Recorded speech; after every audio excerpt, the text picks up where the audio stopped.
नमस्कार, capital TV Bihar में आपका स्वागत है। हमारे खास शो 5 के पंच में आपको हम आज की 5 सबसे बड़ी खबरों से रूबरू कराएंगे। मैं आपको बताऊंगा पटना नीट छात्रा केस से जुड़ी सबसे बड़ी खबर। मैं आपको बताऊंगा कैसे बिहार में लालू और जगदानंद सिंह की जगह लेगी तेजस्वी और सुधाकर की जोड़ी।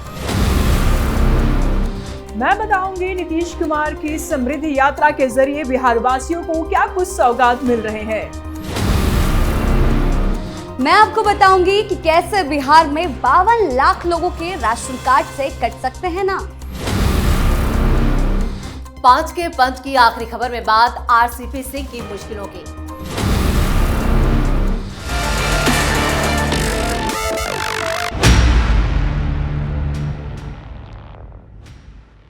पटना नीट छात्रा केस में अब तक पटना पुलिस को कोई बहुत बड़ी कामयाबी नहीं मिली है, जिसे लेकर पुलिस सवालों के घेरे में है। इसी बीच एसआईटी की टीम ने शंभू गर्ल्स हॉस्टल को पूरी तरह से सील कर दिया है। हॉस्टल सील किए जाने से पहले आईजी जितेंद्र कुमार राणा की अगुवाई में एसआईटी की टीम, पटना के एसपी कार्तिकेय शर्मा और दूसरे सीनियर अधिकारी भी शंभू गर्ल्स हॉस्टल पहुंचे और पूरे परिसर की दोबारा गंभीरता से जांच की। लेकिन जांच के दौरान एसआईटी की टीम उस वक्त हैरान रह गई जब हॉस्टल के कई कमरों के दरवाजों पर आपत्तिजनक और बेहद गंदे शब्द दिखे। इसके अलावा हॉस्टल परिसर में कई संदिग्ध सामान भी नजर आए। 5 मंजिला इस इमारत में लिफ्ट, सीसीटीवी फुटेज, कैमरे और अन्य सुविधाएं देखकर अधिकारी भी चौंक गए। फिलहाल हॉस्टल में रहने वाली दूसरी लड़कियों ने डर से हॉस्टल को खाली कर दिया है। बता दें कि पटना में नीट की तैयारी कर रही एक छात्रा की 11 जनवरी को मौत हो गई थी, जिसकी गुत्थी उलझाने में पटना पुलिस अब तक नाकाम रही है। वहीं विपक्ष लगातार कानून व्यवस्था को लेकर नीतीश सरकार पर गंभीर सवाल खड़े कर रहा है। अब देखना यह होगा कि आखिर कब तक पटना पुलिस इस मामले में असली आरोपियों तक पहुंच पाती है और कब पीड़ित परिवार को न्याय मिलता है। अब बात आरजेडी में सर्विसिंग की तैयारी की करते हैं, क्योंकि राष्ट्रीय जनता दल को बिहार विधानसभा चुनाव 2025 में मिली करारी हार के बाद राजद के अंदर भारी फेरबदल की तैयारी है। तेजस्वी यादव एक बार फिर A to Z की शरण में जाने की सोच रहे हैं। राजद सूत्रों की माने तो तेजस्वी यादव MY को सांगठनिक जिम्मेदारी तो देंगे, लेकिन एक अलग अंदाज में। हर तरह के निर्णय के लिए जो कमेटी बनेगी उससे A to Z के साथ तालमेल बनाने की भरसक कोशिश होगी। ऐसे भी कुछ निर्णय होंगे जिससे परिवार के बीच की नाराजगी भी दूर की जाएगी। विदेश से लौटने के बाद जो समीक्षात्मक बैठक की गई, उस बैठक से एक नए समीकरण की तरफ तेजस्वी यादव ने संकेत भी दिया। उस बैठक में नया यह हुआ कि बैठक भले तेजस्वी यादव के नेतृत्व में हुई, लेकिन इस बैठक की ब्रीफिंग बक्सर के सांसद सुधाकर सिंह ने की। यहां से तेजस्वी यादव ने एक साफ संदेश दिया कि जिस तरह से राजद सुप्रीमो लालू प्रसाद यादव और जगदानंद सिंह की जोड़ी ने बिहार की राजनीति में राजद को मजबूत आधार दिया, अब लालू यादव के पुत्र तेजस्वी यादव और जगदानंद सिंह के पुत्र सुधाकर सिंह की जोड़ी राजद की फंसी नैया को मझधार से निकालने की कोशिश करेगी। इस लिहाज से सुधाकर सिंह को कोई बड़ी जिम्मेदारी भी दी जा सकती है और यह भी कहा जा रहा है कि बिहार की राजनीति में युवा नेताओं के भविष्य को देखते हुए तेजस्वी यादव अनुभवी और युवा नेता के संतुलन के जरिए मजबूत संगठन को खड़ा करने जा रहे हैं। उम्र के पड़ाव पर पहुंच चुके कुछ नेताओं को सलाहकार समिति में स्थान देकर पार्टी के हित के लिए कदम भी उठाया जा सकता है। पिछले कुछ सालों में राजद ने MY के अलावा कुशवाहा और वैश्य को प्रमुखता दी है। इस बार राजद की टीम में सवर्ण, दलित, कुर्मी और अति पिछड़ी जातियों को संगठन में जगह दी जाएगी, जिससे आरजेडी आगे आने वाले समय में कितना कमाल कर पाएगी, ये देखने वाली बात होगी। मुख्यमंत्री नीतीश कुमार की समृद्धि यात्रा का आज 5वां दिन है और आज सीएम नीतीश कुमार छपरा पहुंचे हैं, जहां उन्होंने विकास की बड़ी सौगातें दी। छपरा में जनसंवाद कार्यक्रम के दौरान नीतीश कुमार ने तकरीबन 536.80 करोड़ से 537 करोड़ रुपए की 69 विकास का उद्घाटन और शिलान्यास किया। इनमें सड़क, स्वास्थ्य, बिजली, कृषि, शिक्षा और अन्य क्षेत्र शामिल है। जीविका दीदियों के लिए दीदी का सिलाई घर का उद्घाटन किया, जहां 57 सिलाई मशीनें हैं। आंगनबाड़ी बच्चों के लिए पोशाकें तैयार होंगी, महिलाओं को रोजगार मिलेगा। नए बालक ITI भवन का उद्घाटन और निरीक्षण किया। विभिन्न विभागीय स्थलों का अवलोकन किया, लाभार्थियों को चेक वितरण दिए और साथ ही साथ ये भी बता दें आपको कि जनसभा में बड़ा ऐलान किया नीतीश कुमार ने कि अगले 5 सालों में 1 करोड़ युवाओं को नौकरी मिलेगी, रोजगार मिलेंगे। राज्य को विकसित श्रेणी में लाने के लिए 9 सूत्रीय योजना भी चला रहे मुख्यमंत्री नीतीश कुमार। सीएम ने यह भी कहा कि 2005 से एनडीए सरकार में कानून का राज है। पहले डर का माहौल था, अब शांति और विकास का है।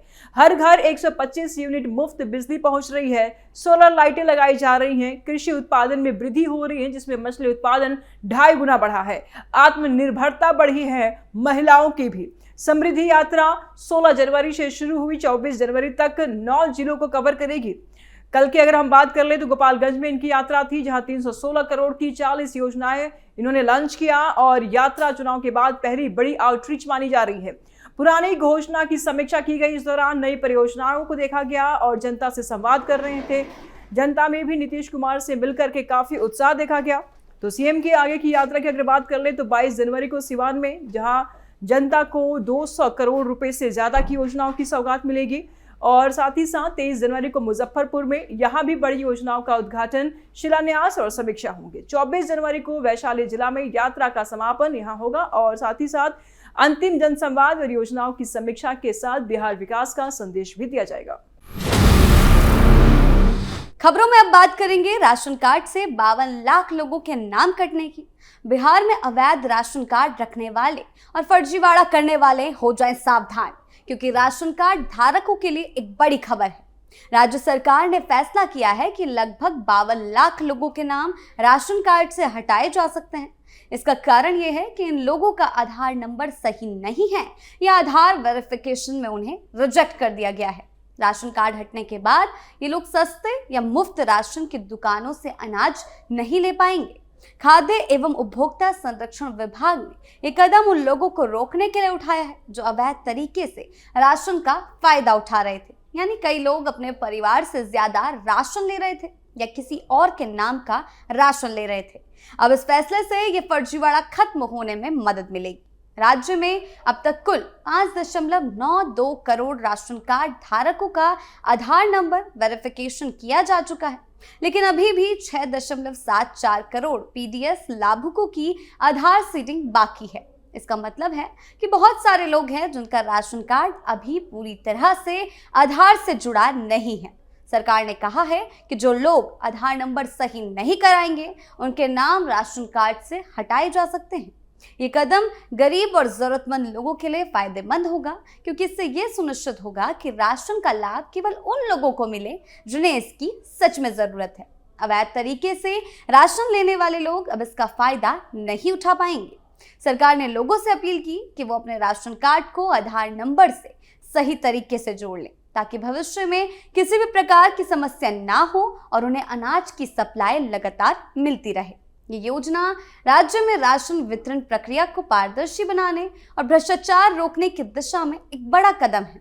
ये फैसला न केवल फर्जीवाड़ा रोकने में मदद करेगा, बल्कि सही लाभुकों को समय पर और सही मात्रा में अनाज पहुंचाएगा। लोगों को चाहिए कि वो अपने दस्तावेज सही करें और अपने राशन कार्ड को अपडेट रखें। बिहार में अपनी सियासी जमीन तलाश रहे पूर्व केंद्रीय मंत्री आरसीपी सिंह एक बार फिर से जेडीयू में वापसी की कोशिश में जुटे हैं।